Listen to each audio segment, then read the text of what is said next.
மக்களே, தமிழக பெண் என்றாலே, தமிழ் பெண் என்றாலே ஒரு தைரியம்தான்.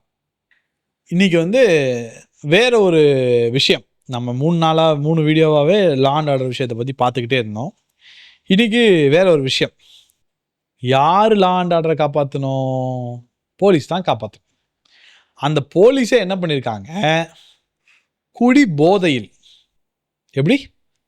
குடி போதையில, ஃபுல் போதையில ஒரு பொண்ண பாலியல் தொந்தரவு பண்ண போயிருக்காங்க. அவங்க வீட்டுக்குள்ள புகுந்து. அந்த பொண்ணு என்ன பண்ணிடுச்சு, திருப்பி சண்டை போட்டு அந்த போலீஸ்காரர் ரூம்ல தள்ளி அடைச்சிட்டு வெளில ஓடி வந்து திருப்பி போலீஸ்டே சொல்லி, போலீஸ்ட மட்டும் சொல்லாம மக்கள்கிட்டையும் சொல்லிடுச்சு. அந்த தைரியம்தான் தமிழ் பெண்ணின் அடையாளம். என்ன நடந்தது பார்ப்போமா?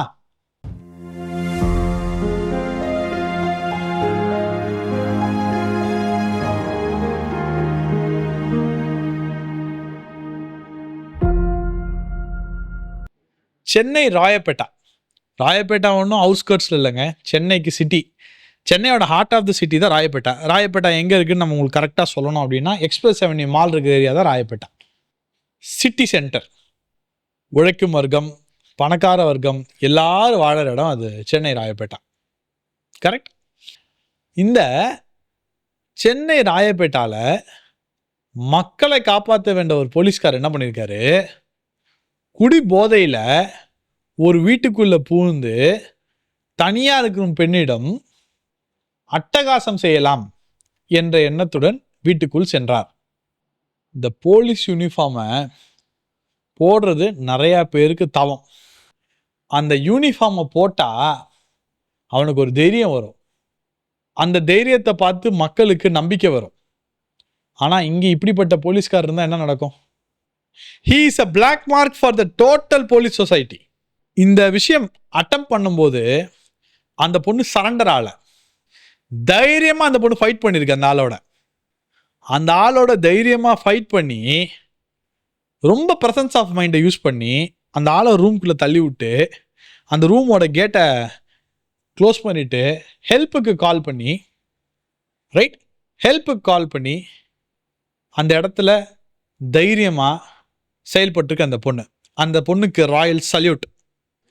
ஆனா இங்க என்ன கேள்வி வருதுன்னா, வீட்டுக்குள்ள இருக்கிற ஒரு பொண்ணு சேஃபா இல்ல, யார் இவங்களை காப்பாற்றணுமோ அந்த காவலுடையிலே ஒருத்தர் போய் இதை ட்ரை பண்றாரு அப்படின்னா, எங்கே போய் கொண்டிருக்கிறது தமிழ்நாடு அப்படின்ற மிகப்பெரிய கேள்வி மக்கள்கிட்ட இருக்கு. சரி, இந்த மாதிரி விஷயம் தமிழ்நாட்டுக்கு முதல் முறையா நடக்குதுங்க, இதுக்கு முன்னாடி நடந்ததே இல்லை அப்படின்னு நீங்க நினைக்கிறீங்களா? வாங்க பார்ப்போம். திருவண்ணாமலையில் ஒரு இன்சிடென்ட் நடந்திருக்கு. திருவண்ணாமலையில் 2 போலீஸ் யூனிஃபார்ம்ல இருந்த போலீஸ்கார் ஒரு பொண்ணை பாலியல் வன்கொடுமை பண்ண ட்ரை பண்ணார். ஒவ்வொரு முறையும் இந்த மாதிரி இன்சிடென்ட் நடக்கும்போது ஏன் நம்மளை ப்ரொடெக்ட் பண்றவங்க இப்படி பண்றாங்க அப்படின்ற கேள்வி மக்கள்கிட்ட தொடர்ந்து வந்துகிட்டே இருக்குங்க. ஆனா இதற்கு முக்கியமான காரணம் என்ன பார்க்கலாம். இன்னும் இந்த டிஎம்கே அரசாங்கம் ஒரு பர்மனன்ட் டிஜிபியை அப்பாயிண்ட் பண்ணல. இந்த டிஜிபின்றது யாரு? போலீஸ் துறையின் தலைவர். அந்த பதவி நிரப்பப்படலை, பர்மனண்டா நிரப்பப்படலை அப்படின்னா, ஒரு ஸ்டடி இல்லாத லீடர்ஷிப் இருந்தா எப்படி நடக்கும்? அதாவது டிஜிபின்றது heart of the police system.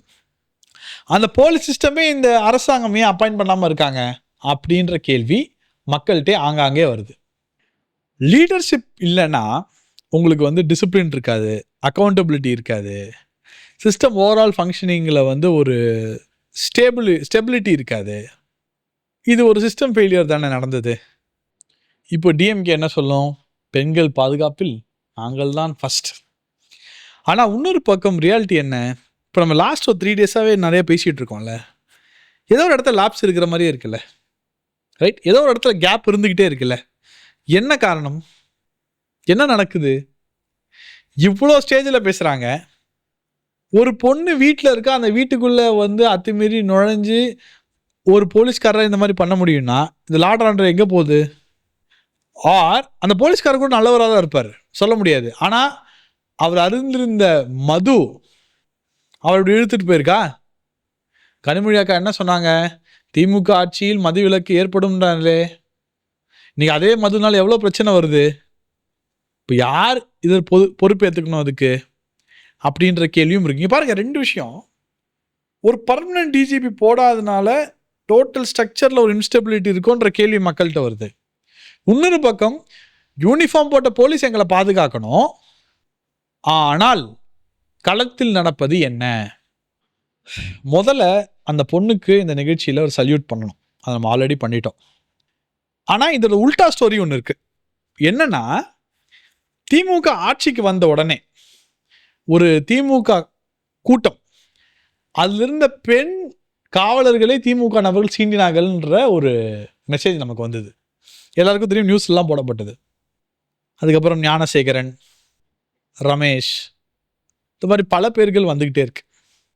ஆனால் ஒரு புறம் ஒரு ஆட் வருது, பெண்களை முன்னேற்றுவோம், பெண்களை நாங்கள் பெஸ்ட்டாக பாதுகாப்போம் அப்படிலாம் வருது. நீங்கள் ஒன்று யோசிங்க, விளம்பரத்தில் நாங்கள் பாதுகாத்துட்டோம், நாங்கள் பண்ணிட்டோம், நாங்கள் எல்லாம் சூப்பராக பண்ணியிருக்கோம்னு சொல்கிறாங்க.